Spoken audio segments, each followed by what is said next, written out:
뭐 인스타를 보면서 누군가가 나보다 더 행복해 보이는 거가 아니면 실제로 행복한 거가 나의 죽음이랑 아무 상관이 없죠. 여러분 안녕하세요. 인사가 아직도 어색합니다. 오늘의 주제는 상대적 박탈감입니다. 요즘에 이제 뉴스나 여러 가지 컨텐츠를 통해서 많이 얘기되고 있는 좀 충격적인 그런 우리 사회의 변화 중에 하나가 바로 교육 현장입니다. 자기 아이들이 이제 상대적 박탈감을 느끼지 않았으면 하는 마음에서 이제 부모님들이 여러 가지 민원을 제기를 하는데 갈등이 발생할 수도 있고 누군가가 소외될 수도 있고 거기서 상대적 박탈감을 느낄 수 있는 활동들을 전면적으로 금지하는 일이 일어나고 있고 산장을 두지 않기로 한 지는 꽤 오래된 걸로 알고 있습니다. 그런 컨텐츠의 댓글들에는 이제 어린아이들도 강하게 커야 된다. 실패와 좌절 그리고 패배를 맛보면서 강하게 커야지만이 더 잔혹한 더 어떻게 보면 경쟁이 치열하고 가혹한 무자비한 현실에 나갔을 때 견딜 수 있게 된다. 이렇게 이제 지적을 해주시는 댓글들도 있습니다. 여러분들은 어떤 상황에서 상대적 박탈감을 느끼시나요? 아니면 느껴보셨나요? 그리고 그 상대적 박탈감을 느낀 경험이 여러분의 인생에 어떤 영향을 미쳤을까요? 아이들은 정말 절망과 좌절과 실패, 패배를 겪으면서 더 강하게 크는 걸까요? 이 상대적 박탈감에 대해서 좀 더 과학적인 관점에서 한번 들어가 보도록 하겠습니다. 그 전에 가볍게 저의 상대적 박탈감 경험 이야기를 조금 해보겠습니다. 가장 강렬하게 저에게 남아있는 거는 대학교 입시, 그 고등학교 3년이었습니다. 저는 졸업생이 30명이 안 되는 작은 시골 학교를 나왔어요. 그때는 공부만 하는 학생은 아니었어요. 그런데도 시험 기간에 바짝 공부를 하면은 그 30명이 안 되는 애들 중에서는 1등을 할 수가 있었습니다. 그때는 SNS도 없었고 진짜 말 그대로 우물안 개구리. 그런데 적당히 나름대로 행복한 우물안 개구리였어요. 우물 안에 세상밖에 모르니까. 그러다가 특별전형 같은 걸로 고등학교를 특목고를 가게 됐습니다. 그러니까 우물안 개구리가 우물 밖으로 나온 거죠. 강렬한 상대적 박탈감을 느꼈습니다. 제가 3년 내내 거의 꼴찌나 다름없는 등수, 내신 이렇게 가지고 있었는데요. 3년 동안 뭐 열심히 했지만 어떤 경험이었냐면 저만 중요하지 않은 것 같은 느낌. 중요한 게 제가 아니에요. 중요한 건 이제 서울대 갈 수 있는 친구들, 뭐 국제반 같은 경우는 미국의 아이비리그 갈 수 있는 친구들, 그런 거를 태어나서 처음으로 느껴봤던 것 같아요. 제가 할 수 있는 거는 열심히 하는 것밖에 없었어요. 그래서 열심히 했어요. 좀 무식하게 열심히 했습니다. 그때 제가 시간에 대한 강박도 생겼고 시간을 1분 1초도 낭비하지 말고 모든 시간을 다 끌어모아서 공부를 해야 된다. 이런 시간 강박? 그게 이제 성인이 된 삶을 살 동안에는 공부가 아닌 다른 게 돼요. 뭔가를 해야 되는 거예요. 어쨌든 그 생산성 강박 같은 게 생겼던 것 같아요. 돌아보니까 어쨌든 그 시간 계속해서 상대적 박탈감이 누적됐었던 그 시간은 어쨌든 저에게 어떤 흔적을 남긴 거예요. 멈추지 말고 계속 그 강박 속에서 일상이 된 그 강박과 불안 속에서 인생에 주어진 과제들을 해나가야 한다. 뒤처져서는 안 된다.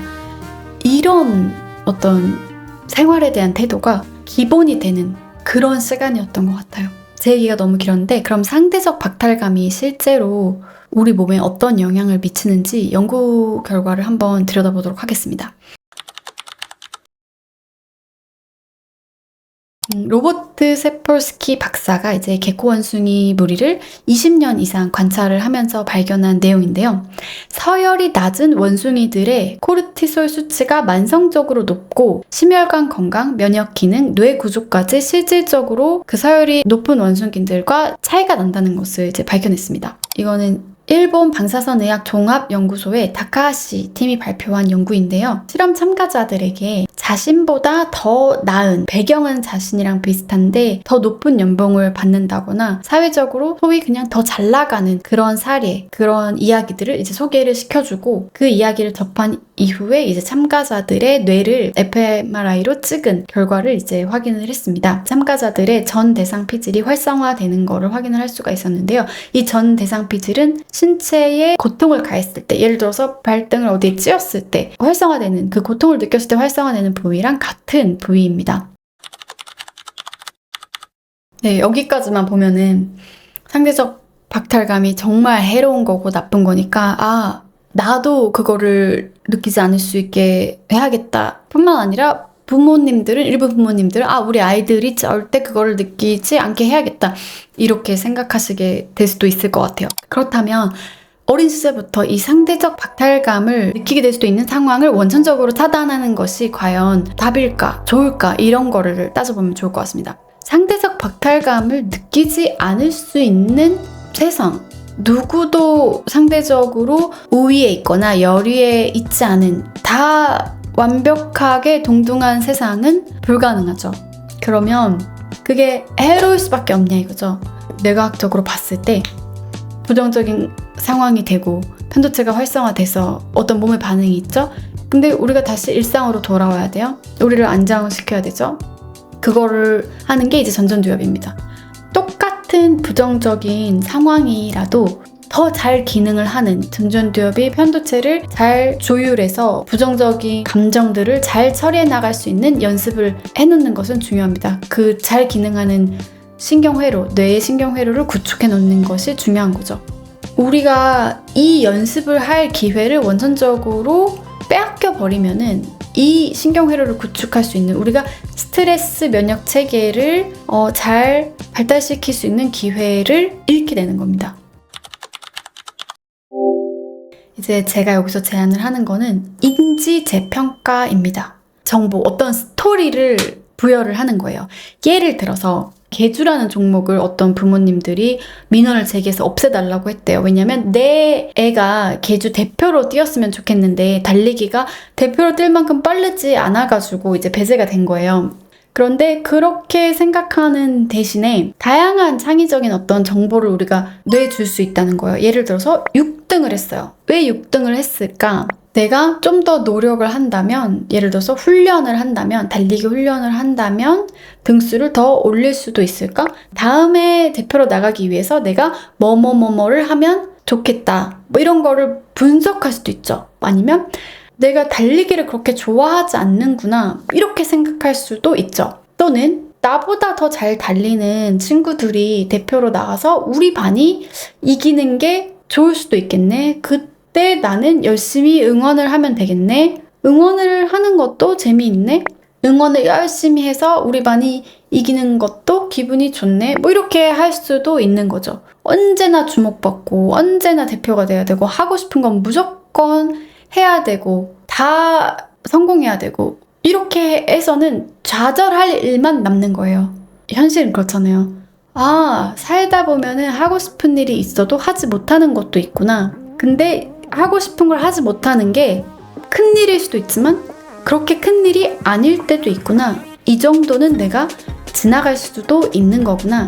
좀 더 구체적으로 유연하게 좀 창의적으로 사고를 하는 거예요. 같은 절망과 같은 상대적 박탈 속에서도. 우리가 상대적 박탈감을 스트레스로 받아들이도록, 그것을 생존의 위협으로 받아들이도록 진화를 한 이유는 상대적으로 좀 열위에 있을 때 그거를 위협으로 받아들여서 그 상태를 벗어나야지만이 생존에 유리했기 때문이에요. 원시 시대에는 그랬죠. 수렵 채집을 할 때에는 제한된 자원을 어떻게든 더 강한 힘, 사회적 힘이 됐든 물리적 힘이 됐든 힘으로 획득을 해서 해야지만이 생존을 할 수 있었던 거예요. 지금 현대사회에서는 우리가 상대적인 박탈을 느끼는 그 상황에서 생존이랑 직결된 거는 그렇게 많지 않다는 겁니다. 뭐 인스타를 보면서 누군가가 나보다 더 행복해 보이는 거가, 아니면 실제로 행복한 거가 나의 죽음이랑 아무 상관이 없죠. 내가 지금 이걸 봤더니 우울하네? 그랬구나. 이렇게 인지를 하고, 그런데 정말 그럴 필요가 있을까? 따져보고, 그럴 필요가 없네. 오케이. 이런 훈련을 계속 하는 거죠. 그거를 어렸을 때부터 하면 좋죠. 그걸 해본 적 없고, 너가 상대적 박탈감을 느꼈구나, 느끼지 않게 해줄게, 그거 느끼면 나쁜 거야, 이런 식의 겁을 자꾸 주면은 그 사고만 활성화되죠. 그런 상황이 맞닥뜨려졌을 때 내가 속상해하는 것이 마땅하고 무너지는 것이 마땅하고 이런 거를 엄마가 해줘야 되는 거에만 익숙해지면 그러면 아주 작은 배제, 아주 작은 어떤 박탈감 이런 걸로 크게 무너질 수가 있는 거예요. 편도체가 막 난리가 났을 때 그거를 잘 처리할 수 있는 전전두엽이 충분히 발달을 하지 못했으니까.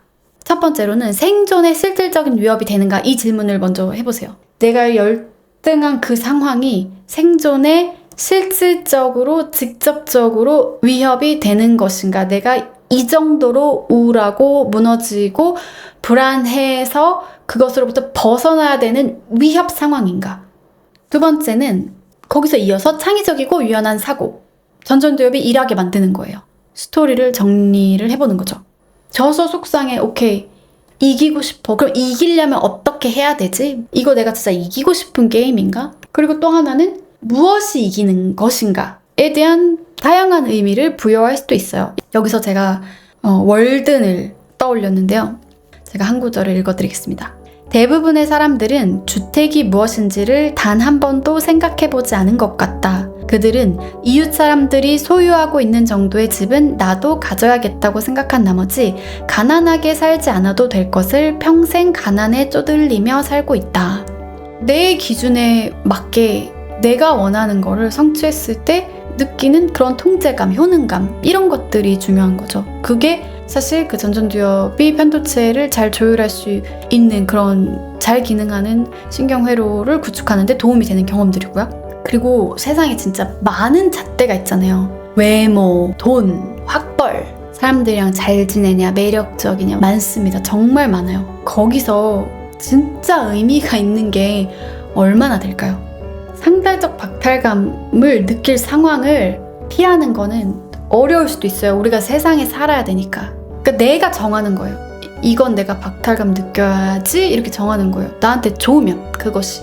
그 기준들을 다 옳은 것처럼, 의미 있는 것처럼 그 기준을 다 충족해서 뒤처지지 않아야 되는 것처럼 착각하면 안 되는 거예요. 잘 따져보고 적당히 무시할 수 있는가.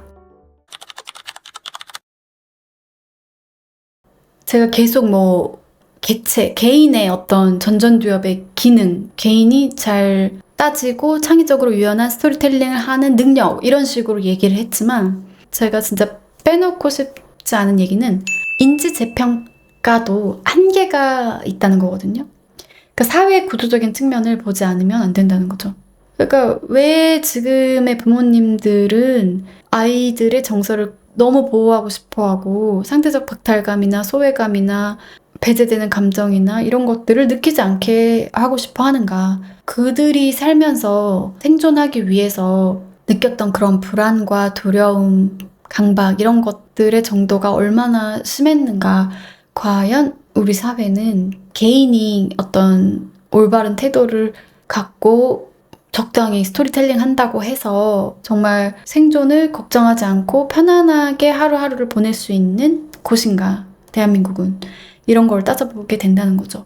근데 우리가 자살률이 굉장히 높잖아요. 근데 대한민국의 GDP도 높습니다. 전체적으로는 잘 살고 굉장히 풍요로운 곳인 것처럼 보이는데 왜 이렇게 많은 사람들이 힘들어하고 일부 부모님들은 그 힘듦을 내 아이들이 겪지 않았으면 하는 마음에서 이런 민원까지 제기를 하게 되었을까? 이런 생각을 해보지 않을 수 없었다는 겁니다. 그러니까 분명히 구조적인 변화도 필요하고 문화적인 변화도 필요할 것 같아요.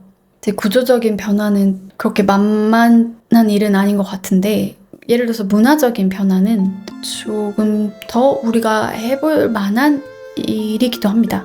그러니까 재고, 누가 대단하고 누구는 하찮고 이렇게 보는 그런 우리들의 시선이라던가 그런 표현이라던가 이런 거는 우리가 조금씩 바꿔나갈 수도 있는 거잖아요. 자기 자신을 대하는 태도도 마찬가지입니다. 그래서 좀 더 다양한 지표, 뭐에서 이겨야 되느냐가 너무 이제 맹목적이 되면은 배제되는 사람들이 많아지기 마련이잖아요. 좀 다양하게, 다양한 가치, 를 좀 존중하고 포용하는 태도? 이런 것들은 우리가 이제 조금 시도해 볼 수 있는 그런 변화의 방향이라고 생각합니다. 상대적 박탈감 느끼면서 비교하고 불안하고 우울하고 내가 초라한 것처럼 느껴지고 때로는 큰일이 난 것처럼 내 인생이 앞으로 어떻게 될까 이렇게 막 큰일 난 그런 감정에 빠질 정도로 우리가 좀 너무 심한 그런 사회에 살고 있다는 것도 잊지 않으셨으면 좋겠어요.